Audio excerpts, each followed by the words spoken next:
estamos escuchando bien, Felipe. Bueno. Buenas tardes para todos. Mi nombre es Felipe Díaz. Esta tarde voy a hablar con ustedes de hockey subacuático. Les agradezco a todas las personas que hicieron posible este espacio, pues a la Federación, a William, a Carlos Andrés, a Juan Carlos, a todos. Voy entonces a compartir mi pantalla para que podamos como dar inicio a la charla. Vale.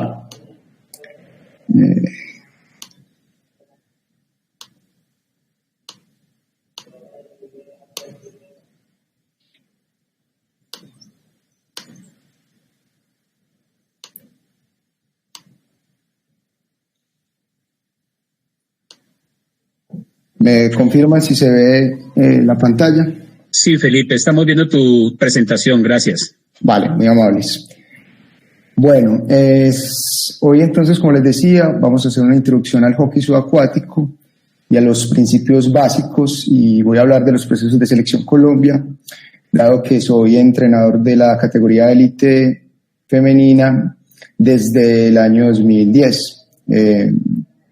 He participado en varios torneos, tanto como deportista como entrenador, y entonces deseo pues como compartir toda esta experiencia con todos ustedes. Bueno, lo primero es como hacer un contexto de qué es el hockey subacuático, como sus generalidades. Pues es un deporte de cooperación y oposición. Hay varias modalidades, entre ellas está la del 3x3, como pueden ver aquí en el círculo a su izquierda, y voy a empezar a hablar de la modalidad más tradicional, que son 6 versus 6 jugadores, como lo vemos aquí. Juegan 6 jugadores contra 6 jugadores, hay 4 sustituciones y se hace en tipo hockey en hielo, o sea, puede ingresar y salir un jugador sin necesidad, o una jugadora sin necesidad de solicitar un relevo o una sustitución. Es básicamente como esa la manera en que se hacen los cambios en hockey. Las categorías que manejamos están dentro de 2 ramas, está la masculina y está la femenina, y a nivel internacional se maneja la sub-19, sub-24, aquí hay un error, es sub-24, élite y máster. Y en Colombia hemos venido desarrollando la categoría sub-15. Si bien son niños muy pequeños, pues hemos ido como encontrando algunas estrategias con festivales y torneos 3x3 para que se vaya promocionando el deporte en estas generaciones, de lo cual hablaré más adelante y creo que será importante para todos, o creo pues que puede ser interesante.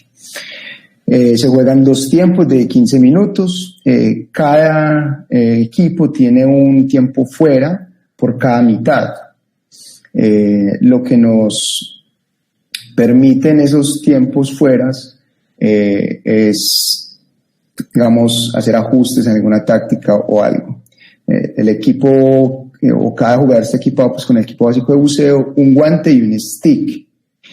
Se juega el 6x6, se juega una piscina de 25 por 12, usualmente en profundidad de 2 a 3 metros. Esto es bien interesante porque dependiendo de la profundidad cambia mucho el juego. Los jueces están conformados por 3 jueces dentro del agua y uno fuera del agua. El juez que está fuera del agua es quien controla todo lo que pasa en la superficie, está pendiente que los relevos se hagan dentro de la norma, tiene el control sonoro, controla la mesa, y los 3 jueces deliberan dependiendo de la situación de juego. Tienen la potestad pues como de pedir un tiempo de jueces y tomar alguna decisión. Jugamos con un disco que pesa aproximadamente 1,5 kilos y tiene 4 centímetros de diámetro. Y el objetivo es anotar un gol sobre una canaleta que tiene una proporción más o menos de 3 metros de largo por 18 centímetros de ancho. Aquí en esta foto, una foto que es de Camilo Díaz para la categoría élite en 2016, lo que quiero que observen es que el hockey, a diferencia de algunos deportes, o creería casi todos los deportes de actividades subacuáticas, es el único deporte que todas sus acciones efectivas se tienen que dar, todas sus acciones efectivas con el disco se tienen que dar en apnea. Sé que en la natación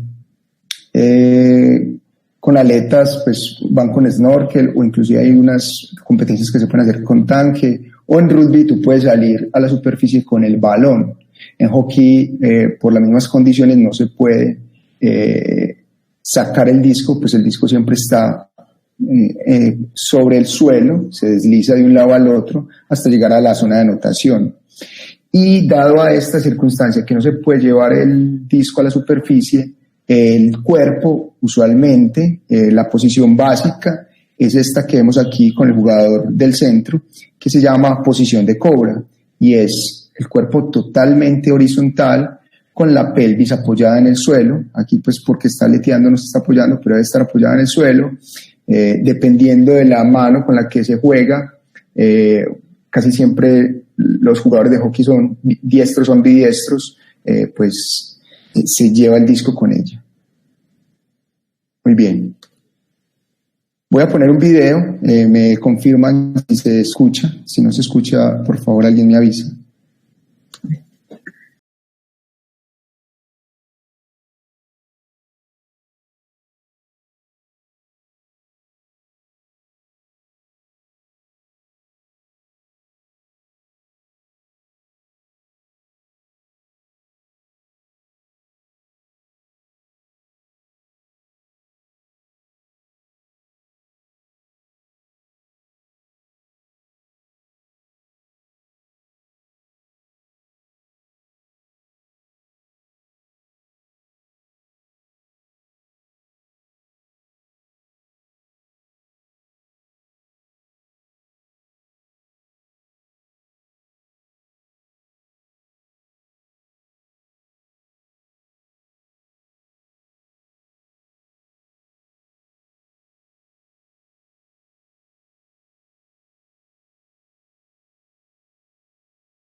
Bueno, ojalá lo hayan disfrutado.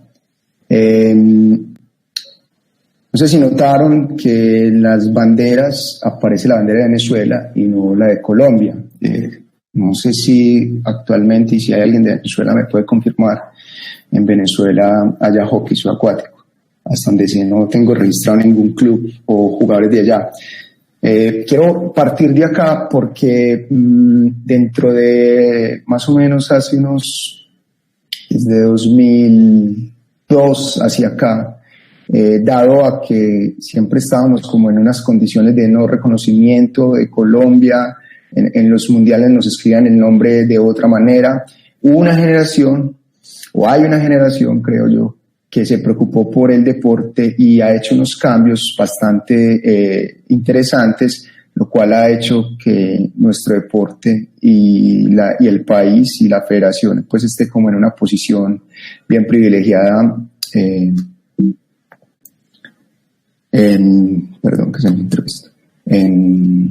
a nivel internacional. Continúo entonces.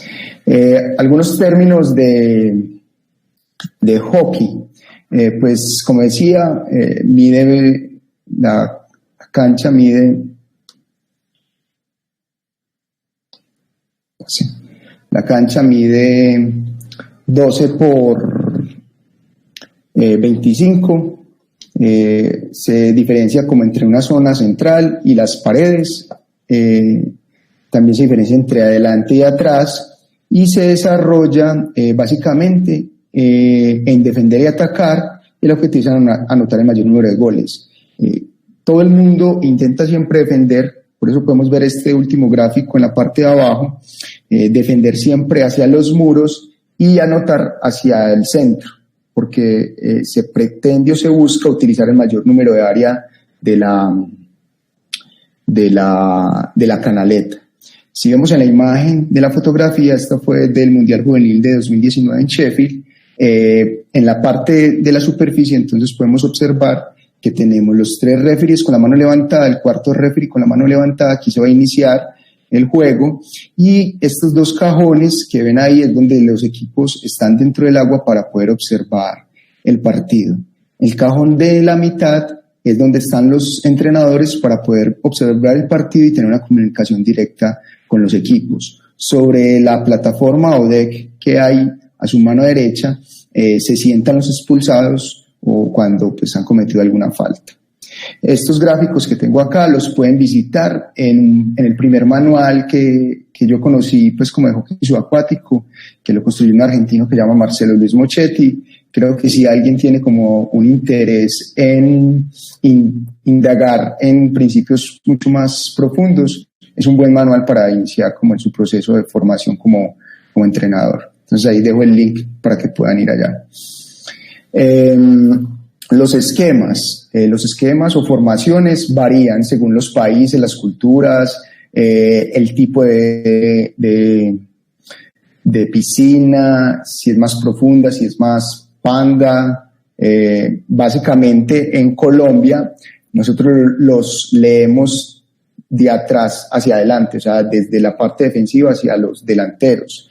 Por ejemplo, este que es más como de un tamaño más grande, nosotros lo podemos leer de la siguiente manera: 3-3, o si vemos el que está más arriba en los 4 que están a mi lado izquierdo, sería como 1-3-2, o el que está siguiente sería 2-1-2-1, o 1-2-3, o 1-1-3-1, ¿sí? Es como el sentido en el que nosotros leemos las formaciones.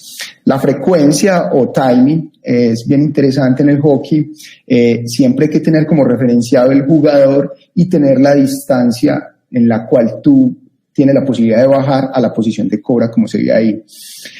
Como decía, y aquí quiero como corroborar de nuevo el tema de las profundidades y esto cómo va a variar en el juego.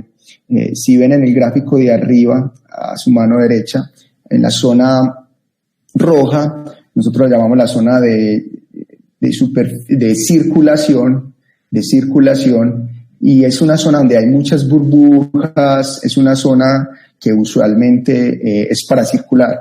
En la piscina de 2 metros, esta zona está muy cerca al juego, entonces hace que el juego sea más difícil para el juez hacer lectura de él. Yo preferiblemente me gusta más las piscinas de 3 metros para ver un hockey mucho más limpio, mucho más técnico, mucho más fluido. Sé que el de 2 metros es mucho más rápido, pero no da como la fluidez que a mí me gusta como entrenador en el hockey subacuático. Quiero resaltar algo de Medellín. Puse esta foto es de Linder y otra foto tomada por Gabriel Holguín del Club Cardumen, porque creo que en Medellín pasa un fenómeno bien interesante, y es que se ha vuelto un referente no solo a nivel nacional sino a nivel internacional como una ciudad de actividades subacuáticas. No sé, creo que solo en Medellín pueden haber más o menos 6 equipos de rugby o un poco más, si alguien pues puede poner ahí en el chat, corroborar. De hockey subacuático ya tenemos 5 clubes. Pues se hace natación con aletas, se hace apnea, y creo que tiene que ver como con una generación que puso como un interés en estos deportes. También tendrá que ver con esa relación que los medellinenses o los paisas pues tenemos con el agua y con el mar, y lastimosamente estamos muy lejos de él, y creo que esto fue como una alternativa para llegar. parte de todo este crecimiento, tendríamos que darle gracias pues como al Club Orcas en los años 80 pues en la Universidad de Antioquia, y creo que de ahí nace como todo este boom de las actividades acuáticas en Medellín, y agradecemos pues tener los escenarios que hoy tenemos, la calidad del agua, las instalaciones han permitido también desarrollar nuestros deportes y los procesos a nivel nacional. Eso es importante y hay que reconocerlo, que hoy Orcas y la Selección Colombia, con la base en Medellín y en Antioquia, pues ha sido campeona del mundo, y nosotros hemos sacado campeonatos del mundo también y puestos muy importantes, y eso tiene que ver mucho con la infraestructura. Quiero entonces poner estos videos donde a mi mano izquierda, o a su mano izquierda, perdón, está un video a 2 metros, y a su mano derecha está un video a 3 metros. Si observan, se pueden enfocar si quieren en uno y después pueden mirar el otro, pero van a ver lo que hablaba del tema de las burbujas y por qué prefiero las piscinas profundas de 3 metros para jugar hockey. Bien, lo voy a volver a pasar como para que si alguien se enfocó en un lado pueda tener esa correlación entre las profundidades. Esto es muy importante. Yo pienso que no solo en Colombia, sino en algunos países, especialmente en Sudamérica, me pueden apoyar, pero he estado como en Argentina y he compartido con los argentinos. Es muy importante para los deportes de conjunto, de actividades acuáticas, la claridad del agua. O sea, tener el agua con muy buena visibilidad es lo que permite también como el desarrollo de las modalidades. Muy bien, los eventos más importantes de hockey son el Campeonato Mundial Juvenil, que se llama el Age Group, y el Campeonato Elite Master. Esto se hace cada 2 años intermitentes. O sea, primero se hace un año el juvenil, después se hace el Elite Master.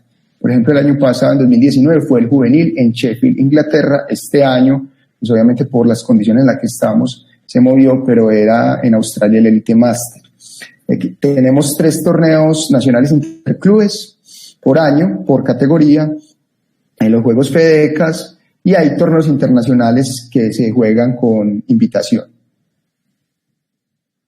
Bueno, todo lo que hablé hasta ahora ha sido de la modalidad 6x6. Ahora quiero hablar de la modalidad 3x3 por una característica. Esta modalidad la hemos venido desarrollando en nuestro país. Un grupo de entrenadores del Club Cardumen y con el apoyo de todos los clubes del país, inclusive pues hemos hecho torneos federados 3x3 para sub-15. Vemos en esta modalidad un gran potencial. ¿Por qué? Y eso tiene que ver con lo que está pasando ahora y la invitación que yo les vengo a hacer a los clubes y entrenadores de otras modalidades. En el mundo en general, todas las deportes tradicionales se han ido transformando para poder mantenerse vigentes y de alguna u otra manera seguir en escenarios internacionales como son los Juegos Olímpicos. Vemos que el rugby, siendo un deporte que hoy es muy fuerte comercialmente y como de muchos espectadores, inclusive en los Juegos Olímpicos se juega con 7, está el vóley playa, está el futsal, y hoy para los Juegos Olímpicos de Tokio se incorporó el baloncesto 3x3. ¿Esto qué permite? Son deportes mucho más vistosos, son deportes más rápidos, tienen gran facilidad de financiación por patrocinadores y las instituciones deportivas. Inclusive yo me atrevería a pensar que yo he visto pues que ahorita está como moviéndose el rugby para Juegos Nacionales. En dado caso sería muy interesante que lo evaluaran, y esto lo hemos hablado con Samuel en algunas conversaciones en el complejo, y es pensar en el 3x3 como una opción. En Argentina y en Colombia los clubes empiezan con muy poquitas personas. En general en el mundo los clubes de cualquier deporte empiezan con 1, 2, 3 personas. Y vimos en esto una gran oportunidad para que las personas se puedan vincular a los torneos, a las actividades. El costo de viajar es mucho más factible. Entonces empieza a haber como muchos puntos a favor para seguir adelante con la modalidad 3x3. ¿Qué son los cambios más considerados en esta modalidad? Pues primero, voy a hablar del gráfico a la derecha, que son 3 jugadores contra 3 jugadores y cada jugador tiene un relevo, una sustitución. Eso hace que el juego sea mucho más continuo, mucho más, digámoslo, más intenso, porque el deportista, pues cada vez que entra, pues sale a su relevo personal. En el hockey 6x6 son 4 relevos, entonces siempre se tiene que rotar con ellos, pero ya son parte de la estrategia. Son los mismos jueces, lo que varía es la canaleta. La canaleta, como les decía, puede ser en 6x6, perdón, es de 3 metros. Nosotros hemos considerado que sea la mitad, o sea, de 1.50. Y los cambios más considerables podrían ser entonces estos que estoy nombrando, especialmente el del área de la cancha, la forma de la cancha, inclusive la proponemos como un octágono. Esto permite que el disco ruede constantemente y nunca se detenga en las esquinas, entonces el disco siempre se va a estar en constante movimiento, se acorta a 12 metros por unos 9 metros, como 9 por 12 de largo, y también hicimos unas modificaciones en los tiempos. Cada tiempo lo proponemos de 8 minutos, los tiempos fuera de 30 segundos, los extratiempos de 2 minutos y cada tiempo, los entretiempos los extratiempos de 3 minutos. Vamos a pasar a esta otra diapositiva, les voy a mostrar este video. Me voy a volver aquí que me salí. Voy a mostrar este video para que entendamos cómo. A ver, ahora sí.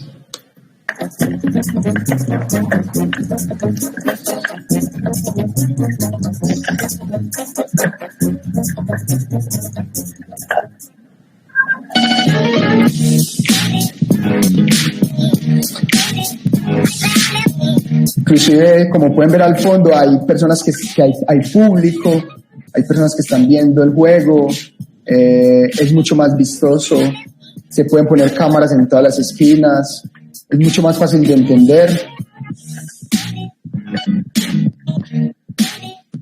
Me parece que es pues bien interesante. Inclusive pues mi mamá entiende más este hockey que el 6x6, que es con el que he ganado más títulos internacionales. Bueno, ¿dónde se juega este 3x3? Se han realizado eventos donde ven ahí las manchas como naranjadas y donde ven las manchas rosadas son los que son los más interesados. En el mundo hay 2 eventos como eventos deportivos de gran magnitud, que son los Arnold's Games, que se hacen en Sudáfrica y alrededor del mundo, donde ya se hizo un evento de estos de 3x3, y nos han invitado pues como a todo el mundo a que nos unamos. Y en Filipinas lograron algo increíble, que es entrar en los SEA Games, que es como los preparativos para llegar a los Juegos Olímpicos, un símil de los Juegos Olímpicos. Y este es el torneo que se hace en Medellín, que es un torneo internacional. Les voy a compartir también entonces este video para que lo puedan ver.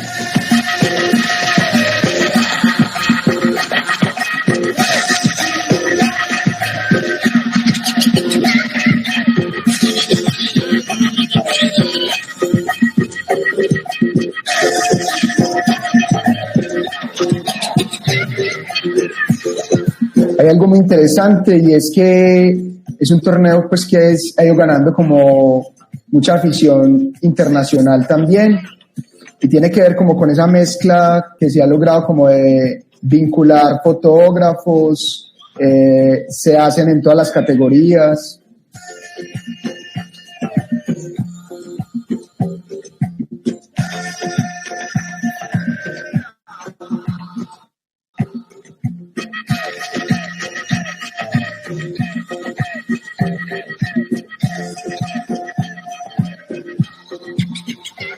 Bueno, y también pues el apoyo pues como de los entes gubernamentales que ha facilitado pues como que el torneo tenga muy buena acogida. Están pues como todos invitados los clubes que en algún futuro quieran iniciar pues como con el hockey subacuático. Yo pregunto, ¿hasta ahí se me ha escuchado? ¿Se me ve? Es que esto es como un poco atípico, pues como una soledad, este silencio, no sé si vamos bien, ¿cómo vamos?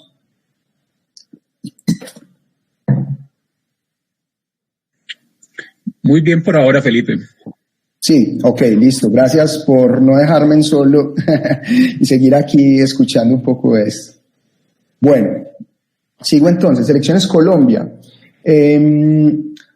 Hay dos momentos bien interesantes en las Selecciones Colombia. El primero es que en 2011 la categoría élite obtiene su primer medalla mundial, pues hasta ahora es la única también, y en 2013 obtenemos con estos juveniles la medalla y el primer como campeonato mundial que gana una selección Colombia. En 2015, yo estoy aquí en este grupo, obtenemos la primera medalla femenina en oro, y en 2016-2018 las máster femeninas ganan bronce y obtengo con el grupo élite femenino el tercer puesto. Quiero recalcar lo que sucede en 2013. Nosotros desde el 2008, lo que me voy a poner acá desde 2008 venimos yendo a torneos con juveniles y ahí obtuvimos la primera medalla para el país, fue de plata. Y quiero que miren muy bien este gráfico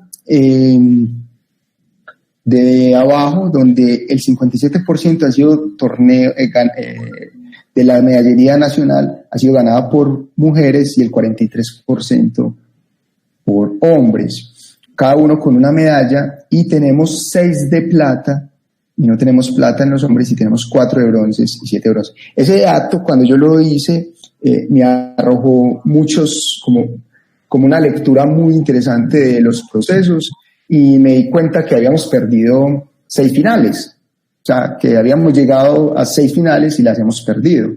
Y entonces me he puesto como en la tarea de revisar cuáles fueron los factores más determinantes en los 2 procesos que quedaron campeones del mundo.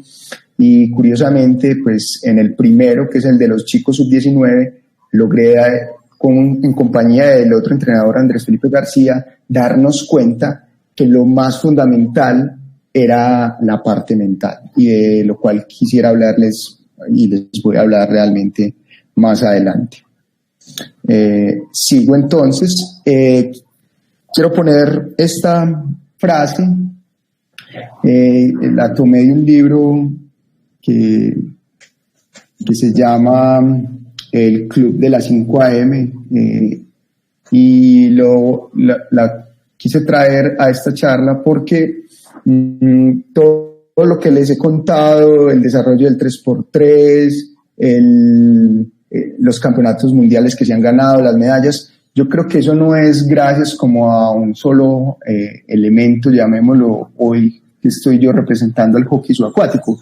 Creo que hay un gran grupo detrás de todos estos procesos, y yo soy un partidario de trabajar en equipo, y por eso pues pongo como esta frase para que ustedes la puedan leer y que entendamos como entrenadores que nos tenemos que sumar, es como a un colectivo, a ese equipo ideal, el cual confía en uno y sigue sus lineamientos como director técnico. En mi caso, yo me acompaño a estas 5 grandes personas. En la parte superior están 2 grandes amigos, entrenadores del club, entrenadores de las selecciones Colombia. A su mano izquierda está Sebastián Lugo, que es preparador físico y entrenador de la categoría masculina de Cardumen, quien dirige los procesos de Argentina y ha desarrollado inclusive herramientas para seleccionar jugadores de hockey subacuático y otros deportes. A mano derecha está Andrés Felipe García, que fue mi entrenador hasta el 2018 y quien puso en evidencia tanto elementos tácticos, técnicos que no habíamos tenido claros en muchos momentos, pero puso en evidencia desde 2013 para acá la importancia de trabajar la parte mental de los deportistas. Y los tres profesionales que están en la parte inferior me acompañan hoy en los procesos de selección Colombia. Jonathan, un preparador físico, creador de High Balance y gran amigo que viene de las actividades acuáticas. Natalie Boes, que viene del taekwondo y es la psicóloga del grupo, y Juan David Vélez, que es el nutricionista. ¿Por qué pongo a estas dos personas, psicólogo y nutricionista? También quisiera que lo tengan ahí en su cabeza, porque les voy a mostrar por qué para mí son tan importantes estos dos personajes. Bueno, ¿cómo funcionan los procesos de selección? Básicamente, pues, las ligas, a través, pues, como de una convocatoria de la federación, van a los clubes, los clubes comparten la invitación a sus jugadores, los jugadores se inscriben abiertamente a los procesos para ser seleccionados. Los procesos hoy duran entre 3 a 6 meses. Eso, sin embargo, a mí me parece que hay que irlo modificando. Pienso que son tiempos muy ajustados. Casi siempre nos toca correr en muchas cosas, inclusive las logísticas. Pues William pues estará más enterado de eso que yo también. Y los entrenadores se eligen dentro de los torneos nacionales. ¿Qué quiere decir esto? Tú vas ganando torneos nacionales, al igual que en rugby. El que haga mayor número de puntos en esos 3 torneos nacionales, pues tiene pone el entrenador, quien es el que organiza el proceso. Y finalmente se hace un proceso, como les dije, de 3 a 6 meses para seleccionar 12 deportistas en cada una de las categorías.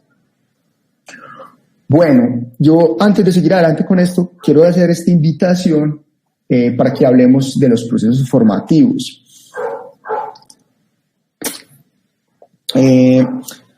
Todos los deportes de conjunto subacuáticos empezamos, como lo hemos visto, en las cualidades y características y capacidades que se desarrollan en la natación tradicional. Después pasamos a la natación con aletas, bialeta, manejo de equipo de buceo básico.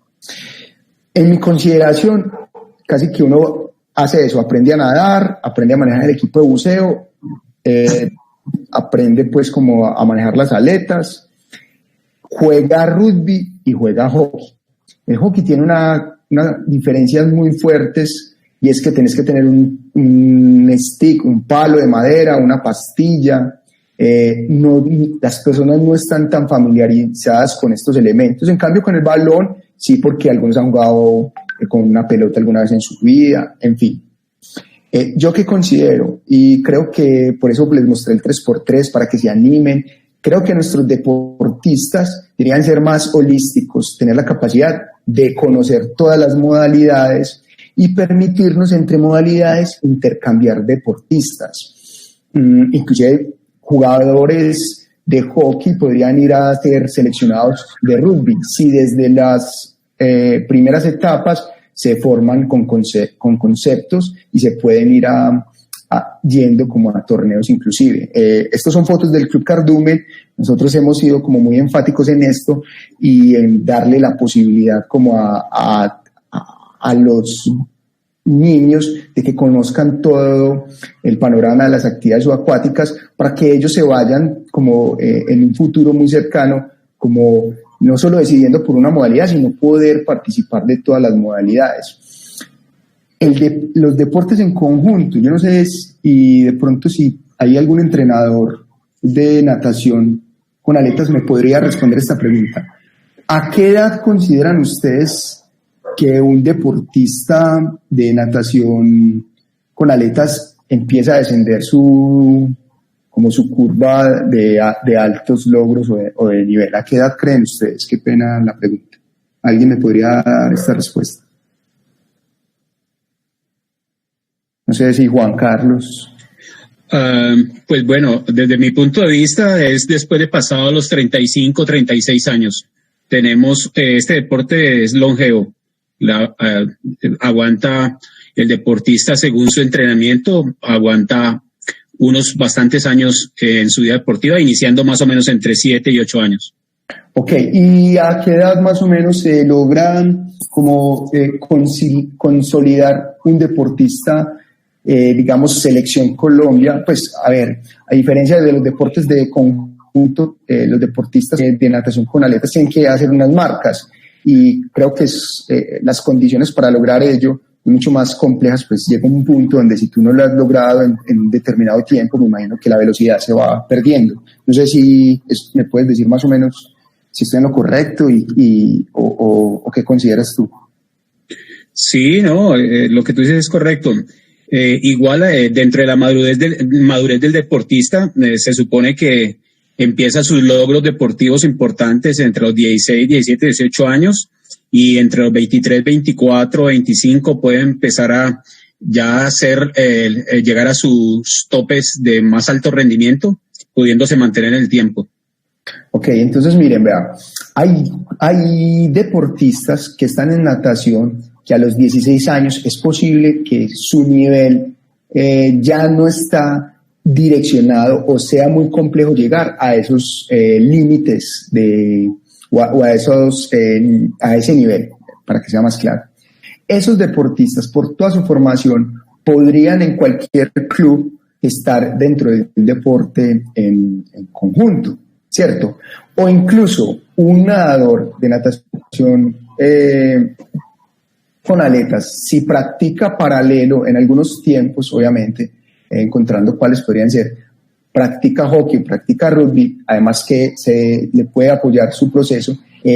Cuando salga, digamos, de su proceso como élite, inclusive en hockey, los jugadores son mucho más longevos. Hay jugadores de 43 años que han sido campeones del mundo, e inclusive nosotros tenemos la categoría máster, que es de 36 años en adelante. Entonces yo creo, y esta es la invitación, a que tengamos la posibilidad abierta de ofrecer a nuestros atletas, a nuestros deportistas, a nuestros niños el mayor número de actividades subacuáticas y no quedarnos como en el momento fuimos nosotros, un club que solo veía como por el hockey subacuático. Eso pues toma tiempo, son directrices pues como, y lo dejo pues como abierta la invitación.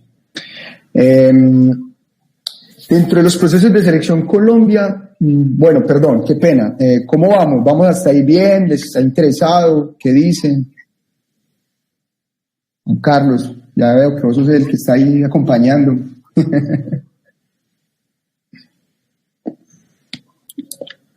No, muy bien, hasta ahora muy bien, interesante, y aquí los compañeros también en el chat estamos con que está excelente la presentación, muy interesante. Muy bien, excelente, lo puedes ver ahí en el chat. Entonces, que sigamos, que no hay ningún problema.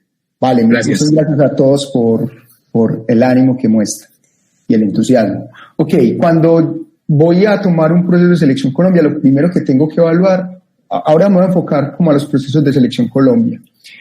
Cuando voy a evaluar un proceso de selección Colombia, lo que hago primero es revisar el espacio. O sea, ¿dónde se va a jugar el torneo? Si es a 2 metros, a 3 metros, lo primero. Porque partiendo de ahí, ¿sí? Empiezo a generar los objetivos generales. Por ejemplo, este objetivo que están viendo en este momento está especificado para el Mundial de este año, que es jugar en el medio con mucha velocidad y con lanzamientos al vacío. Eso es un concepto pues mucho más específico del deporte, no quiero entrar pues como en ellos, pero quiero que lo entiendan así. Uno debe como deportista, como entrenador y también como deportista, conocer bien dónde se va a jugar para poder entrenar eso durante el proceso. Hay equipos que juegan o cerrados al muro o abiertos en el centro. Yo preferiblemente me gusta mezclar. A mí me gusta ir al centro, me gusta ir al muro y a través de la velocidad y del lanzamiento. El perfil del deportista. En otros procesos no llamamos que fueron errores, pero sí fuimos muy ingenuos. Pero creo que también era por el momento en el que estaba el hockey subacuático y era como un momento formativo, como que no importaba si usted tuviera 6 meses, lo invitamos a hacer el proceso de Selección Colombia y obviamente pues empezamos a darnos cuenta que eso era muy bueno para formar, pero pues como que el proceso de enfoque hacia los objetivos específicos se hacía mucho más lento. Entonces, una de las prioridades del enfoque que he tenido en los últimos años es que si hay un deportista, en esto es para la categoría de élite, debe de tener mínimo 5 años de experiencia de haber practicado el deporte o haber asistido a un mundial. Hoy yo puedo garantizar que todas las deportistas que están en el, bueno, 99.9 porque hay una deportista que no ha ido a ningún mundial, pero todas han tenido una experiencia en mundiales o incluso tenemos campeonas del mundo, subcampeonas del mundo, terceras del mundo. Eso hace que hoy Colombia sea un país, un referente y que cada vez que vamos a los mundiales seamos un equipo, un rival fuerte, que la gente nos tome muy en serio, y eso ha sido gracias al trabajo que hemos enfatizado en las categorías juveniles. Bueno, ¿cuál es mi prioridad respecto al perfil de un atleta? Y yo cómo lo direcciono. Miren, para mí, por mi formación, y ya les hablaré un poco de ello más adelante, la mente habita en un cuerpo y el cuerpo habla con la mente. Hay una relación constante entre mente y cuerpo. Y yo baso mis procesos, mis planes, mis procesos selectivos, vinculo mis preparadores físicos bajo esta metodología, y es lo psíquico como lo primero. O sea, para mí lo más importante es lo psíquico, porque están las características del sujeto, las evolutivas, están los factores externos, están las características psíquicas de ellos, que las podemos aquí leer, pues como en la presentación, y porque durante un tiempo en mi vida he venido estudiando psicoanálisis. Como entrenador, pienso que es vital que nosotros entendamos la mente de nuestros deportistas para poder ver cómo ella habla con su cuerpo. Y después de lo psíquico, considero que lo más importante es lo energético, porque lo psíquico, las ideas, el pensamiento del deportista mueve la energía en ellos. Y en lo energético quiero que nos referenciamos a la nutrición. La nutrición no solamente desde la alimentación, sino desde el intelecto, el descanso y la respiración. Desde más o menos hace unos 5 años yo he venido teniendo unos cambios alimenticios e inclusive hemos visto deportistas que son veganos y vegetarianos que tienen un buen rendimiento. Yo creo que cada cuerpo responde a cada necesidad. No estoy diciendo que haya uno mejor que otro. Lo que estoy diciendo es que tenemos que abrir nuestra mente a esas otras posibilidades de alimentarnos. Para mí, entonces, un deportista que trabaje su mente y que sea consecuente con lo que se alimenta puede mover lo denso, o sea, puede mover el tercer punto, que es la condición física, la técnica y la táctica. Obviamente los tres estarán relacionados, pero si a mí hoy me están dando la oportunidad de contar mi método, de contar mis prioridades, van en este orden. En lo psíquico, que mueve lo energético, y lo energético mueve lo denso. Inclusive esto es como una correlación del psicoanálisis. Muy bien, sigo adelante. Ya después de que yo defino el perfil del deportista, las deportistas saben cómo, cuál es el jugador, perdón, la jugador que se va, que deseamos, en qué espacio vamos a jugar, cómo vamos a jugar. Pues se hacen las pruebas, los parámetros de selección, son pruebas que se valoran entre unas físicas y unas técnico-tácticas. Pues de las físicas no hablaré mucho, hay unas en tierra y otras en agua. Pues hay unas muy específicas como esta que llaman vértice cuarta o 600 solo patada, dinámica, apnea VIP, que son pruebas que hemos ido como desarrollando de la especificidad del deporte. Bueno, las de tierra, casi todos los profes y colegas las conocen, Leger y algunas pruebas de fuerza. Y las acciones efectivas es que Andrés Felipe García, entrenador, para el Mundial de 2008, se da cuenta que es muy difícil decirle al deportista si queda o no queda. Y no había cómo decirle al deportista que juega bien o no juega bien.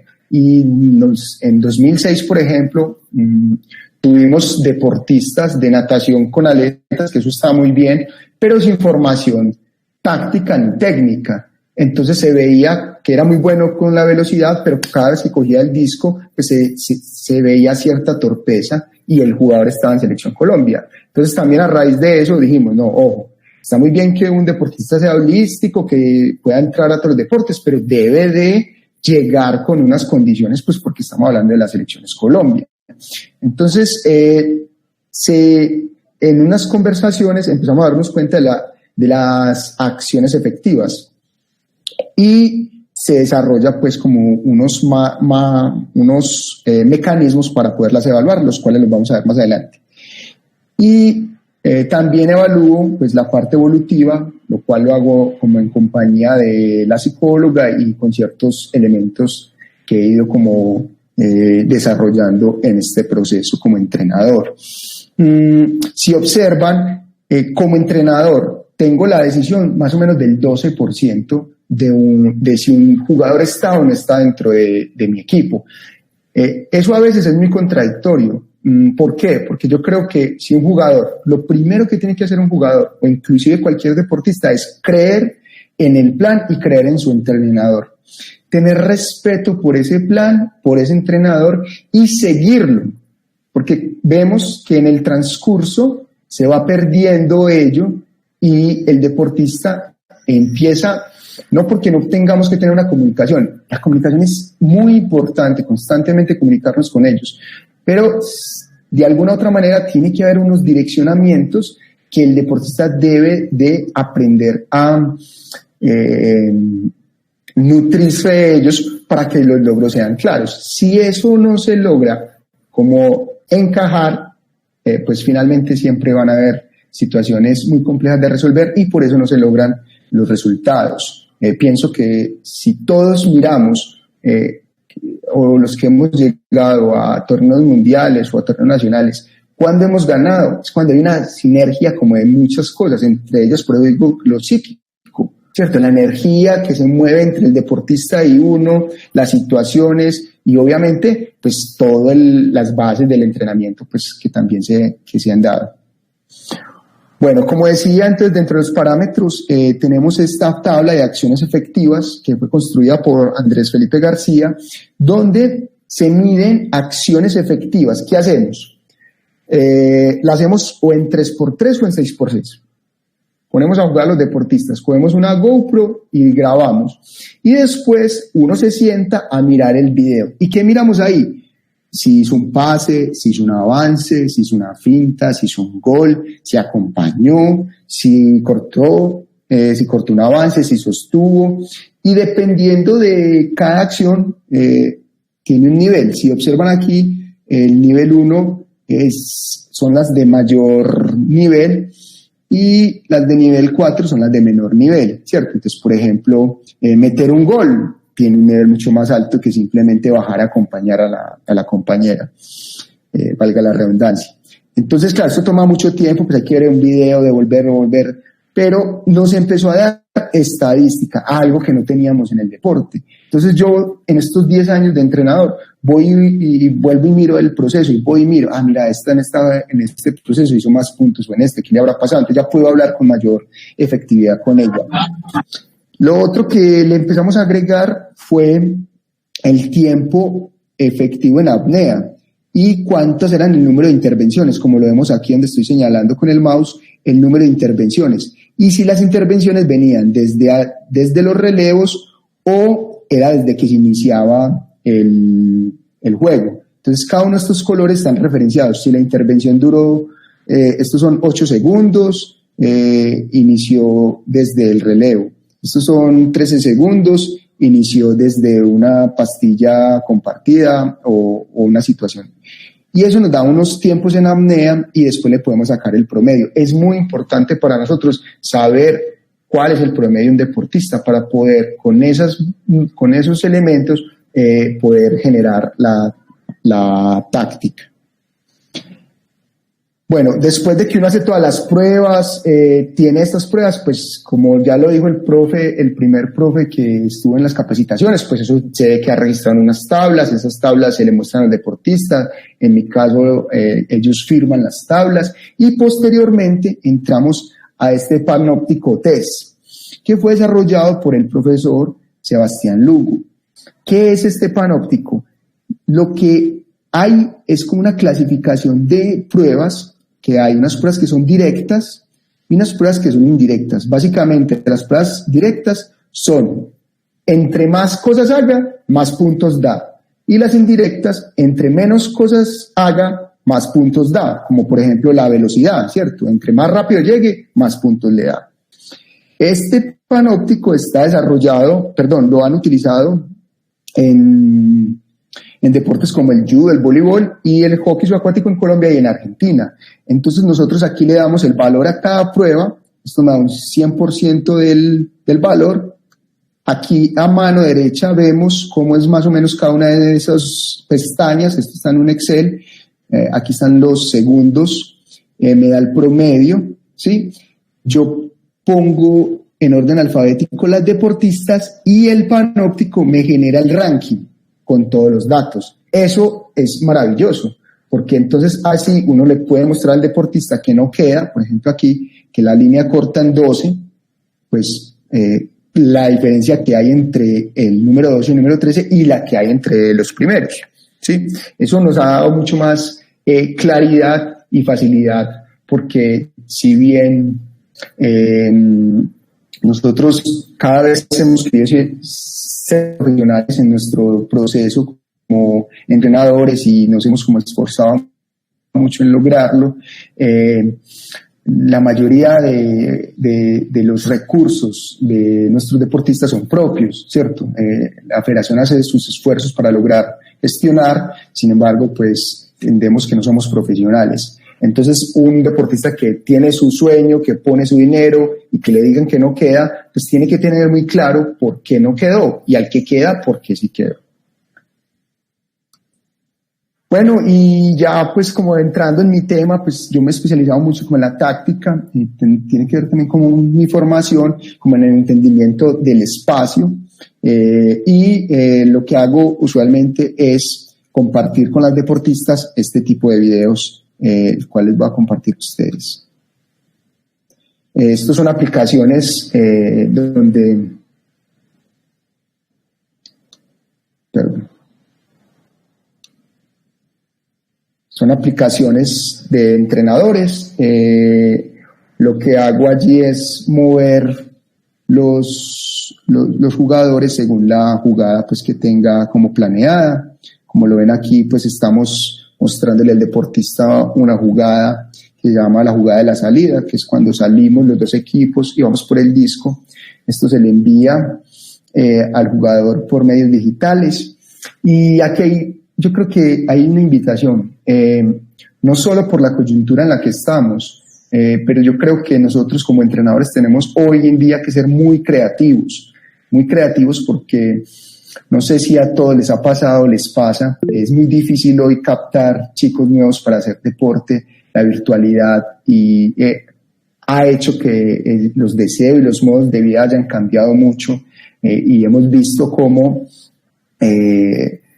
hoy inclusive hay deportes y hay torneos de deportes virtuales. Pues no sé si se han dado cuenta de los e-games, donde hay chicos de 14 años que lo que hacen es jugar fútbol en una plataforma y ganan millones de dólares por ello. Esto lo que nos va a llevar es como a ser muy creativos con nuestros deportistas y ser muy creativos, como les decía, en ser muy holísticos con ellos, ofrecerles diferentes posibilidades para que llamemos como a algo que es muy hermoso, y es el deporte presencial. Entonces la invitación queda puesta allí para que así sea, que como entrenadores nos preguntemos qué podemos hacer, y por eso entonces nos inventamos el 3x3, por eso hacemos todo este tipo de elementos, para que el deportista le vaya como encontrando el gusto a lo que realmente pues puede ser como de interés de él. Por último, pues como agradecerle a todas estas personas, pues no solo a ellas las que están ahí, sino a mis compañeros y a sus familiares que han creído pues como en este proceso de 10 años como entrenador de Selecciones Colombia. Los logros pues son de todo un trabajo en conjunto, y les voy a decir quién soy yo. Vean, yo soy un entrenador de hockey subacuático, soy deportista, entrenador y directivo del Club Cardumen. Estudié una técnica corporal que se llama antigimnasia. Yo soy profesional de antigimnasia. Esta técnica trabaja los acortamientos musculares que suceden como en todo el sistema muscular, y está asociado con el sistema nervioso. Por eso me interesa mucho la relación entre mente y cuerpo. Mi formación, pues yo la hice en arquitectura. Yo soy arquitecto y docente de arquitectura, por eso tengo un gran interés en el espacio y cómo se mueven las personas en el espacio, y me interesa mucho la táctica partiendo de allí. Aplico muchos ejercicios de arquitectura en la táctica, y curiosamente pues yo pienso, y por eso pues creo que hay que ser como abrirnos como a muchas posibilidades para hacer en los entrenadores diferentes. Yo estudié una maestría en dirección y dramaturgia. En ella pude aprender muchas cosas acerca del performance y cómo es el trabajo en equipo, y cómo es la relación entre lo que es un libreto y lo que pasa en el teatro. Y eso aplicado en el deporte es bien interesante, porque se logra entender que el plan, la táctica es tu libreto, y cómo tú logras volver ese plan un performance que sea claro para todos. Por último, pues quiero traerle esta frase, la voy a leer. La palabra humildad es una de las peores comprendidas y utilizadas en todos los idiomas. Humildad no significa ser pasivos o sumisos, ni distinguirse por encobar la espalda, o sea, agachar la cabeza y fijar la vista en el suelo con actitud servil. Significa mostrarse dispuesto a dejar que te enseñen y guíen. Implica un afán continuo de aprender, crecer y expandir. Significa vivir la vida increciendo, o sea, vivir creciendo, con la espalda y la cabeza erguida mientras nos esforzamos en dar lo mejor de nosotros mismos, tendiendo luego la mano a los demás para ayudarles a hacer lo propio. Y después, vuelta a empezar. Con esto, cuando yo quedé campeón del mundo en 2015, lo primero que recuerdo fue que muchos deportistas ya se querían retirar y tenían 23 años. Y yo les dije, vea, llegar a una montaña es darse cuenta que hay montañas más altas. Entonces, bájese de esta y póngase nuevos logros. Es muy difícil mantener la motivación de los deportistas si no hablamos de ella. Bueno, muchas gracias a todos. Espero que les haya gustado y que haya sido de su interés esta charla. No sé, ya Juan Carlos, tú me dirás. Bien, Felipe, muchas